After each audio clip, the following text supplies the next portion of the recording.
একটা চুক্তি দেওয়া হয়, বলা যায় তোমায় আমাকে এত টাকা দিবা, এরপরে বাকি টাকা তোমার। প্রফেশনালদের হাতে আমরা দায়িত্বগুলো তুলে দেওয়ার চেষ্টা করি। তো এইভাবে যদি চলে তাহলে তো রাস্তায় মানুষকে কবর দিতে হবে, সব রাস্তার জন্য। ঢাকা শহরের যে যানজট, এটা কীভাবে করা যায়? তো এটার কারণ সবাই জানে, বাস যেখানে সেখানে মানুষ কোথায়, তবে যেখানে সেখানে দাঁড়িয়ে পড়ে। তো এইগুলোর জন্য আমরা একটা পরিবর্তন করার চেষ্টা করতেছি। এটার কারণটা হচ্ছে কি, কারণটা জানেন কি কেন বাস যেখানে সেখানে থামায়? কারণ হচ্ছে কি, যারা ওই যে বাসের যে কন্ডাক্টর এবং বাসের যে ড্রাইভার, তাদেরকে একটা চুক্তি দেওয়া হয়, বলা যায় তোমায় আমাকে এত টাকা দিবা, এরপরে বাকি টাকা তোমার। তো সে যেখানে ইচ্ছা থামায়, যেখানে। তো এখন আমরা সেটা থেকে সরে আসার জন্য চেষ্টা করতে, যে না, ওদেরকে একটা বেতন দেওয়া হবে, কিন্তু এই যে একটা নির্দিষ্ট জায়গায় বাস থামাতে হবে, নির্দিষ্ট সময়ে বাস ছাড়তে হবে বাসে।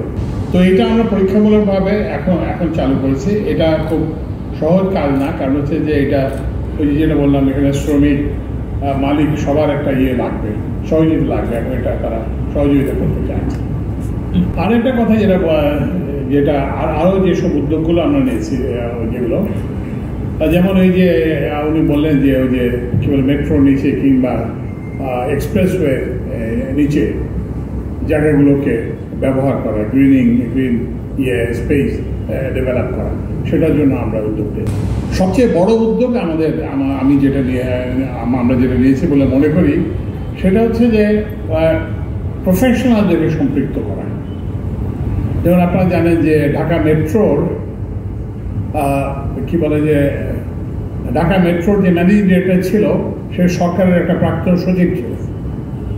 এবং আমি দেখলাম যে কী ব্যাপার, মেট্রো পরিচালনার সঙ্গে সরকারের সচিবের সম্পর্কটা কি।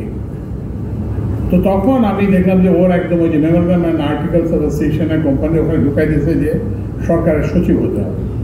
তারপরে ওটাকে কেটে দিলাম। তো আপনারা জানেন যে আমরা মেট্রোতে একজন, যিনি মেট্রো পরিচালনা করেছেন দুবাইতে, তারপরে হংকংয়ে, অস্ট্রেলিয়াতে, এবং তাকে আমরা এখানে নিয়ে এসেছি। এবং আমরা এই প্রক্রিয়ার সঙ্গে যাতে আমাদের কোনো না থাকে, আমরা ইঞ্জিনিয়ারিং বুয়েটের ভাইস চ্যান্সেলর এবং ওনাদের আরও কয়েকজনকে নিয়ে, বিভিন্ন IBA থেকে লোক নিয়ে আমরা তাকে নিয়োগ করব। এটা হচ্ছে আমাদের প্রথম নিয়োগ। এরপরে আমরা আরেকটা বড় নিয়োগ করেছি, আরও উপরের পর্যায়ে। সেটা হচ্ছে যে আমরা একজনকে স্পেশাল অ্যাসিস্ট্যান্ট হিসেবে এনেছি।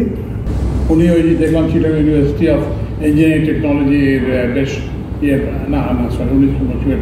আমাদের যিনি ওই যে ঢাকা মেট্রোর যিনি ম্যানেজার, উনি Chittagong university of engineering technology. তো আমরা একজনকে স্পেশাল অ্যাসিস্ট্যান্ট হিসেবে এনেছি, ডক্টর শেখ। সঠিক প্যাড আর সঠিক তথ্য দিয়ে এসো সামলে নিব এক হয়ে। Monalisa sanitary napkin.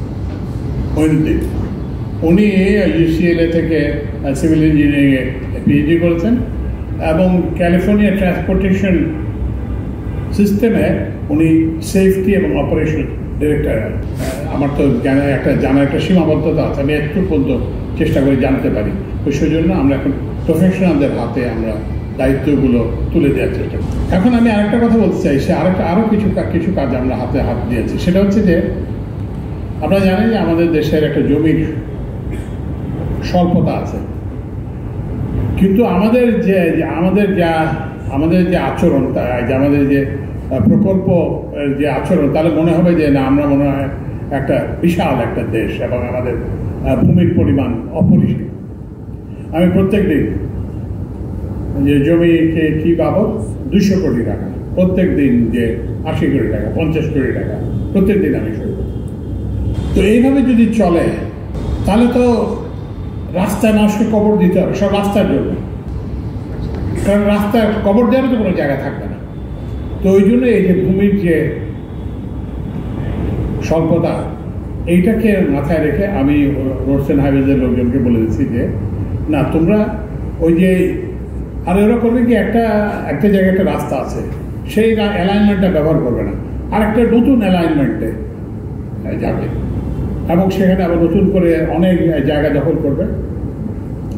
এবং জায়গা অধিগ্রহণ করবে এবং এগুলো করবে, এটা নিয়ে একটা দুর্নীতির একটা বিরাট ইয়ে চল। আমরা বলেছি না, এসব হবে না, তোমরা ওই যে মাল্টি টিয়ার এবং মাল্টি মডেল যে ট্রান্সপোর্টেশন সিস্টেম ডেভেলপ করবে, যেটা জমির ব্যবহারকে ইয়ে করবে, জমির যে সবচেয়ে স্কেয়ারসেস্ট রিসোর্স এইটা মাথায় রেখে তোমাদের এইসব পরিকল্পনা করতে হবে। আরেকটা হচ্ছে যে ওই যে যখন যার এখানে এখন আমি রাষ্ট্রপতি মিঠামইনে হাওড়ের মধ্যে দিয়ে একটা রোড টু নো হেয়ার বানাই দিলাম, তো সেইটা না, এটা না করে আমরা বলছি যে না, 64টা জেলাকে ইয়ে করে আমরা, যেহেতু জমি স্বল্পতা আছে, আমরা এখন একটা প্রকল্প ডেভেলপ করতেছি, যেটা হচ্ছে 64 জেলাকে কি বলে যে মানে মাটির ওপর দিয়ে রাস্তা দিয়ে কানেক্ট করা হবে। এবং এগুলো যেহেতু অনেক ব্যয়বহুল প্রকল্প হবে, এটা মডিউলার হবে, এখন কিছু কিছু করে করা হবে এবং যে এক্সিস্টিং যে ইনফ্রাস্ট্রাকচার সেটাকে ইউটিলাইজ করে এটা। তো ওই জন্য যেটাই বলেছি যে প্রথমে বলেছি যে আমাদের এটা একটা স্বল্প মেয়াদের সরকার, তবুও আমরা চেষ্টা করতেছি কিছু জিনিস করে যাওয়ার জন্য, কিছু টেমপ্লেট ক্রিয়েট করার জন্য। সবাই বললো যে রমজানে মারাত্মক ভয়ানক লোডশেডিং হবে, আমরা তো লোডশেডিং ছাড়াই করেছি, তো আমরা একটা টেমপ্লেট এস্টাবলিশ করছি যে এটাও সম্ভব। এরপরে হচ্ছে যে যাত্রীদের ঈদে বাড়ি যেতে লোকের ভোগান্তি হয়, তো এইবার আমি কিন্তু প্রথমে বলছিলাম যে ছাদের উপরে মানুষ তোলা এটা একটা ছবি হিসাবে সুন্দর, কিন্তু জাতি হিসাবে লজ্জা, এবং এটা খুব রিস্কি, মানুষ যে কোনো মুহূর্তে ছাদ থেকে পড়ে মানুষ মারা যেতে পারে। তারপরে ওই যে ওইসব দৃশ্য, যে এগুলো খুব জনপ্রিয় দৃশ্য, যে জানলা দিয়ে মহিলারা উঠতেছে, এগুলো ছবি হিসাবে সুন্দর, কিন্তু এগুলো জাতি হিসেবে আমাদের জন্য লজ্জা।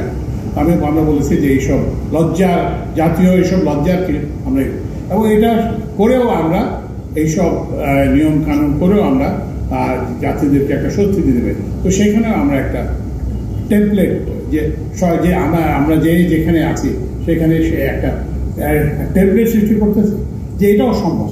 যে আমাদের সবচেয়ে ইন্টারেস্টিং হলো যে ছাত্রলীগের সভাপতি একটা পোল দিছে যে আমাদের নেত্রী এত বিদ্যুৎ ইয়ে করলেন, কিন্তু আমরা ইয়ে করতে পারলাম না, লোডশেডিং মুক্ত করতে পারলাম না, কিন্তু এরা সেটা লোডশেডিং করলো কীভাবে। আমরা সেই সব এই যে কতগুলো টেমপ্লেট আমরা